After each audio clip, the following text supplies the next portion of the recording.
Muito bem, vamos dar início agora ao estudo do período entre guerras. Intervalo situado entre as duas guerras mundiais, ou mais exatamente, entre a assinatura do Tratado de Versalhes no ano de 1919 e o ano da eclosão da Segunda Guerra Mundial em 1939. Dissemos a vocês que, pelo seu caráter paradigmático, a Revolução Russa será o mais importante episódio político de toda a história do século XX. E é crucial termos em mente que as primeiras revoluções inspiradas na Revolução Russa já começaram a eclodir logo no início do Entre Guerras. Foi o que aconteceu na Alemanha no início de 1919, embora ali os comunistas tenham sido derrotados, e também na Hungria. Em Budapeste, durante alguns meses, os comunistas chegaram a tomar o poder. Entretanto, lá, eles também foram derrotados. Mas é também importante sabermos que em países como França e Itália, greves operárias absolutamente gigantescas chegaram a se apoderar de alguns centros industriais daqueles países, atemorizando a classe burguesa. É por isso que, sem medo de errar, podemos dizer que no início do período entre guerras, um espectro rondava a Europa, a sombra do comunismo, colocando em xeque a ordem burguesa no continente europeu. E se o comunismo é uma ameaça concreta às classes dominantes, evidentemente a ideologia comunista e a experiência soviética vão produzir uma reação conservadora. E essa reação será o fenômeno político do nazifascismo, um dos aspectos mais importantes do período entre guerras. E a expressão nazifascismo surge da somatória dos termos fascismo e nazismo, sendo o fascismo o movimento que surgiu na Itália sob a liderança de Benito Mussolini. Movimento esse que vai ser uma espécie de protótipo para diversos movimentos equivalentes que vão surgir em diversas partes do continente europeu. E o mais importante rebento do fascismo italiano será o movimento ou a variante fascista alemã, que será chamada de nazismo, que é uma espécie de abreviatura para a expressão nacional-socialismo, que é o nome do movimento que foi criado por Adolf Hitler naquele país.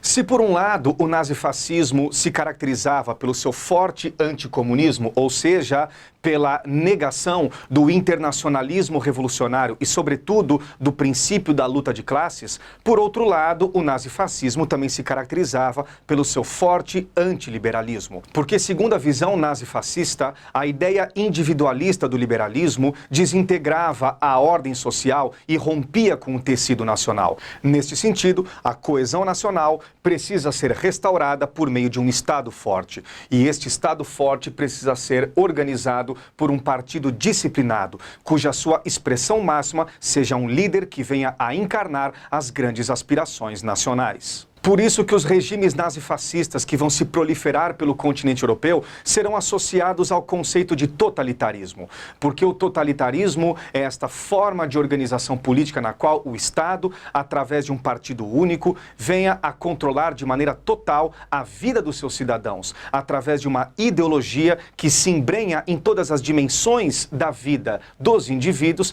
tentando resgatar a coesão de um país, a ordem nacional e a ordem social. E a experiência visceral da Primeira Guerra Mundial vai impactar a toda uma geração de europeus. Grande parte desses partidos nazifascistas serão fundados, aliás, por ex-combatentes da Primeira Guerra Mundial. E o princípio de que um partido forte e disciplinado deve ser responsável por resgatar a ordem nacional e social é um princípio que vai beber do militarismo que vai se fortalecer nesta geração de europeus. E se o líder do partido é uma espécie de encarnação das aspirações nacionais, um outro traço importantíssimo dos fenômenos nazifascistas foi o apelo carismático desse líder às massas. Tanto é que grande parte dos fenômenos nazifascistas se caracterizaram pela organização de grandes comícios públicos, bem como de grandes marchas militares, na tentativa de fazer com que os cidadãos incorporassem o princípio do militarismo na ideia de disciplinar e trazer novamente a ordem social e a ordem nacional.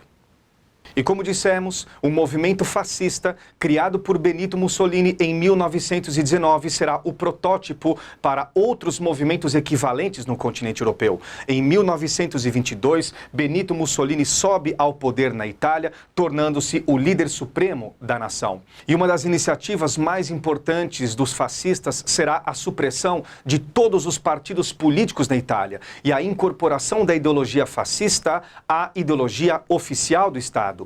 E os apelos histéricos de Benito Mussolini às massas italianas em seus grandes comícios públicos será também um grande protótipo para muitos movimentos que vão se desenvolver em outras partes do continente europeu. Entretanto, no ano de 1929, como vimos em nossa frente 2, na nossa frente de América, virá a quebra da Bolsa de Nova York, que será seguida por uma grande depressão econômica que vai se estender ao longo dos anos 30. Depressão econômica essa que vai levar a um grande colapso do comércio internacional, a uma falência sistemática de grandes empresas e a geração de um número de desempregados absolutamente gigantesco. E a crise social que se agrava na esteira da Grande Depressão Econômica dos anos 30 em vários países do continente europeu vai fazer com que nestes países as suas organizações e partidos inspirados no fascismo italiano venham a ascender ao poder, seja por golpes de Estado ou seja pela via eleitoral. Por isso que ao longo dos anos 30 veremos no continente europeu sistematicamente um colapso da liberal-democracia e a substituição de regimes fragilmente democráticos por regimes totalitários de inspiração nazi-fascista. É o que acontece, por exemplo, na Alemanha no ano de 1933, quando o Partido Nacional Socialista dos Trabalhadores Alemães, a agremiação de inspiração fascista criada por Adolf Hitler, consegue a maioria das cadeiras no parlamento alemão. E conseguindo a maioria parlamentar, Hitler será convidado pelo então presidente da Alemanha, Paul von Hindenburg, para ser o primeiro-ministro, o chanceler da Alemanha. Por isso que o ano de 1933 marca a ascensão do nazismo na Alemanha. E além da perseguição a comunistas, a judeus e a minorias étnicas, outra atitude importante tomada pelos nazistas será a contestação ou revisionismo do Tratado de Versalhes. Dissemos a vocês que o Tratado de Versalhes impôs aos países derrotados na Primeira Guerra Mundial desmilitarização, perdas territoriais e o pagamento de pesadas indenizações. Tudo isso será rompido por Adolf Hitler quando ele chegar no poder. E à medida que Hitler buscar remilitarizar a Alemanha, investir novamente na indústria bélica, reconstruir o seu exército e reocupar os territórios perdidos na Primeira Guerra Mundial, a Europa estará caminhando cada vez mais no sentido de uma grande guerra. E um outro fenômeno importante que marcou os antecedentes da Segunda Guerra Mundial foi a chamada Guerra Civil Espanhola, entre os anos de 1936 e 1939. A Guerra Civil Espanhola eclodiu em 1936 porque naquele ano uma coalizão de partidos de esquerda se uniu para vencerem as eleições na Espanha. E diante desta vitória das esquerdas espanholas, nós temos um golpe de Estado liderado por Francisco Franco, um general do exército espanhol. Só que este golpe era expressão dos interesses dos setores mais conservadores da sociedade espanhola, os fascistas, a Igreja Católica e os latifundiários. Só que para entendermos os elementos que vão levar à eclosão da Segunda Guerra Mundial, nós precisamos partir para outras partes do mundo e observar brevemente o que se deu, sobretudo, na Ásia. E isso, naturalmente, nós veremos em nosso próximo módulo. Por enquanto, a gente espera que vocês tenham entendido, a gente espera que vocês tenham gostado. Bons estudos!